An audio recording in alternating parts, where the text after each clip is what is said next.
नमस्ते गाइस। और आज की फाइट वीडियो में सबसे पहले बात करते हैं अरमान सरूकियन ने क्या कहा लाइटवेट चैंपियन इस्लाम महाचेव के बारे में। तो इस्लाम और अरमान की फाइट UFC 308 के कार्ड में होनी थी, बट क्योंकि इस्लाम महाचेव इंजर्ड हो चुका है तो इसीलिए इस फाइट को डिले करना पड़ा। और अब रिसेंटली इसको लेकर अरमान सरूकियन का इंटरव्यू आता है जहां पर उसका ये कहना था कि UFC वर्क कर रही है उन दोनों की फाइट को करवाने के लिए दिसंबर के मंथ में, बट वो स्टिल श्योर नहीं है कि इस्लाम महाचेव इस फाइट को एक्सेप्ट करने वाला है। क्या उसे इंजरी से रिकवर करने में और भी ज्यादा टाइम लगेगा, जहां पर अगर ये फाइट नेक्स्ट ईयर तक पुश होती है तो फिर उसे लगता है कि इंटरम बेल्ट को बनाया जाना चाहिए, जहां पर वो रेडी है इस बेल्ट के लिए फाइट करने में। ऑल्सो इसी के साथ राइट नाउ अभी अरमान सरूकियन सस्पेंडेड है, यानी कि अभी वो कोई भी फाइट नहीं कर सकता, जहां पर इस सस्पेंशन को खत्म करने के लिए एथलेटिक कमीशन ने उसे कहा था कि उसे एंटी बुलिंग के ऊपर एक वीडियो बनानी पड़ेगी, जो बेसिकली एक अपॉलॉजी वीडियो रहेगी। तो अब क्योंकि अरमान तो अक्टूबर के मंथ में फाइट कर ही नहीं रहा है, तो इसीलिए अरमान सरूकियन का ये कहना था कि वो अब एंटी बुलिंग की वीडियो नहीं लेके आएगा। और अब moving on to the next update, तो अब बात करते हैं मैगोमेड अंकलाएव ने क्या रिप्लाई दिया light heavyweight champion Alex Pereira का। तो लास्ट वीडियो में मैंने कवर किया था जहां पर एलेक्स परेरा ने सबका रिप्लाई दिया है, जिधर वो मैगोमेड अंकलाएव की बात भी करता है और वहां पर उसका ये कहना था कि मैगोमेड अंकलाएव के साथ वो चाहता है कि वो फाइट करे, बट मैगोमेड अंकलाएव ने फाइट को एक्सेप्ट नहीं किया, बल्कि खुद की लोकेशन दी, यानी कि अबू धाबी की लोकेशन दी कि वो इस लोकेशन में फाइट करना चाहता है। और इसीलिए उसे लगता है कि UFC ने अंकलाएव को टाइटल शॉट नहीं दिया, बल्कि उसकी जगह खलील राउंड्री को टाइटल शॉट मिल गया। तो इसका रिप्लाई देते हुए मैगोमेड अंकलाएव ने एलेक्स परेरा को लायर बोला है। एलेक्स का ये कहना है कि उसने उसके साथ फाइट को टर्न डाउन कर दिया, बल्कि डैना व्हाइट या फिर मिक मिनट, इन दोनों में से किसी ने भी उसे फाइट को ऑफर किया ही नहीं था। मैगोमेड अंकलाएव का ये भी कहना था कि बिजनेस को डील करने के बाद, यानी कि एलेक्जेंडर रैकिच को बीट करने के बाद, वो मेक श्योर करेगा कि एलेक्स परेरा अपने वर्ड्स को ईट करे। अब ऑल्सो इसी के साथ रिसेंटली रॉबर्ट विटेकर ने एलेक्स परेरा और ड्रिकस डुप्लेसी की फाइट प्रेडिक्शन दी है, जहां पर उसका ये कहना था कि अगर एलेक्स परेरा मिडिलवेट डिवीजन में वापस आता है तो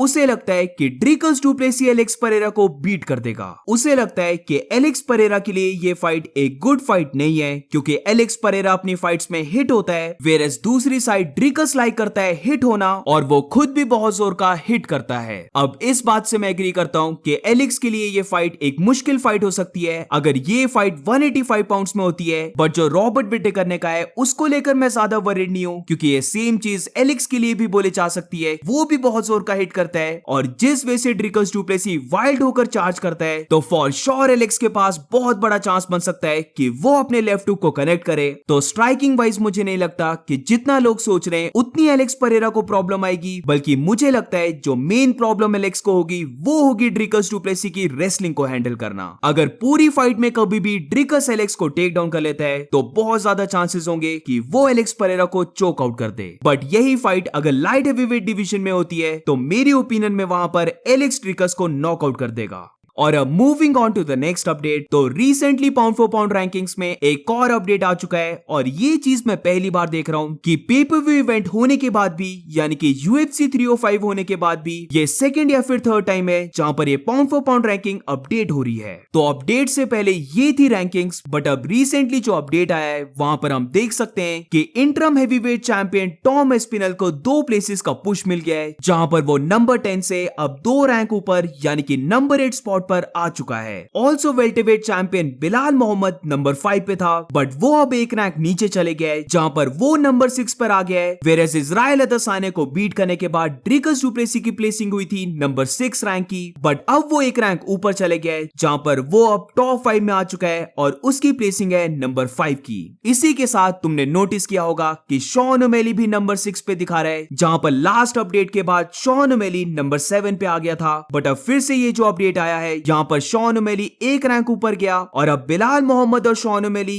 ये दोनों फाइटर्स नंबर 6 पे हैं। और अब moving on to the next update, तो अब बात करते हैं कमारू उस्मान का क्या कहना था वेल्टरवेट चैंपियन बिलाल मोहम्मद और हामजा चिमाएव के बारे में। तो बिलाल मोहम्मद के बारे में कमारू उस्मान का ये कहना था कि उसके लिए बिलाल मोहम्मद की फाइट एक बहुत अच्छी फाइट है, जहां पर बेशक बिलाल मोहम्मद का स्टाइल उसके स्टाइल से मैच करता है, बट अगर दोनों को कंपेयर किया जाए तो फॉर श्योर उसके स्किल्स ज्यादा बेटर हैं बिलाल मोहम्मद से। प्योर रेसलिंग को ले लिया जाए तो वो ज्यादा बेटर है, वेरस अगर स्ट्राइकिंग को लिया जाए तो उसके पास ज्यादा पावर है बिलाल से, वो ज्यादा टेक्निकल भी है, और जब ओवरऑल फाइट की बात आती है तो उसके पास बहुत ज्यादा एक्सपीरियंस है as compare to Belal Muhammad. वो रियली लाइक करता है कि वो नेक्स्ट फाइट बिलाल मोहम्मद के साथ करे, बट इस फाइट को लेकर वो श्योर नहीं है, जहां पर अगर उसे एकदम से बिलाल मोहम्मद के साथ फाइट नहीं मिलती है तो फिर वो एक फाइट करेगा जहां पर उस फाइट को विन करने के बाद वो बिलाल मोहम्मद के साथ फाइट करने वाला है। अब इसके बाद हमजा चिमाएव के बारे में कमारू उस्मान का ये कहना था कि हमजाद के साथ फाइट ओवर होने के बाद उसने इस फाइट को मल्टीपल टाइम्स एनालाइज किया है और वो ये बिलीव करता है कि अगर ये फाइट 5 राउंड्स की होती तो वो हमजा चिमाएव को बीट कर देता। पता नहीं क्यों इस फाइट में वो इतना ज्यादा कॉन्फिडेंट नहीं था, मे बी क्योंकि वो लियोन एडवर्ड्स से बैक टू बैक फाइट्स को हार गया था, इसीलिए जब उसने इस फाइट को शॉर्ट नोटिस में लिया तो खुद के ऊपर वो इतना ज्यादा कॉन्फिडेंट नहीं था, क्योंकि अगर वो कॉन्फिडेंट होता तो वो इजीली इस फाइट को एक 5 राउंड्स की फाइट बना सकता था, जहां पर उसने कंपनी के लिए बहुत कुछ किया है, वो ऑल्सो फाइट को शॉर्ट नोटिस में ले रहा है, तो वो इजीली यूएफसी को बोलकर इस फाइट को 5 राउंड्स का कर सकता था और हमजाद को इस फाइट में बीट कर सकता था।